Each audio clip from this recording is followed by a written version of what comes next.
继续来看，这是新北市新店的精神病院，有一对翁仔某抱着发烧的查囝冲到病院，当时这个护理师正在处理其他的病患。这个爸爸看到查囝在吐，情绪十分激动，甲护理师大声声嚷，佮恐吓讲要闹人来。就算医生已经伫半点钟内，甲伊的查囝看好势啊，嘛开药啊，但是这个爸爸也是大声一直嚷，佮甲警卫啊来起冤家。上尾啊，一句道歉拢无，就越头做伊走咯。护理师感觉真委屈，目屎流落来。因为现在救护车来，护理师一定会先处理。救护车载病人到新店精神病院，护理师要来检伤，抱查囝的爸爸就冲去边仔讲囡仔的发烧。护理师请伊等一下，想袂到，煞开始互这位爸爸骂。护理师也很冤枉，也跟他讲说，需不需要我帮你换个衣服？我们假如没有带预备的衣服，我们有干净的隔离衣给你用。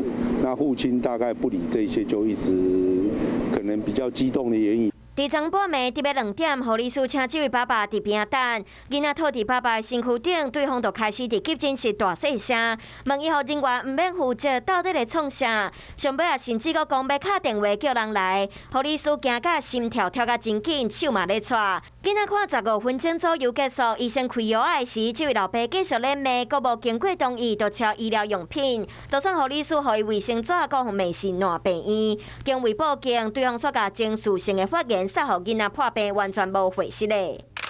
护理师哭甲真伤心，因为知影惊医疗暴力事件爱提告，爱去警局，佫有出庭写无必要的报告，压力真大。拍拼家己的本分做好，需要是互骂，连一句悔失的都无。虽然护理师体谅家属选择无要告，毋过警方提醒，医疗法规定，公布恐吓、妨害执行医疗业务，相当会当罚3年的有期徒刑，会当并科30万以下罚金。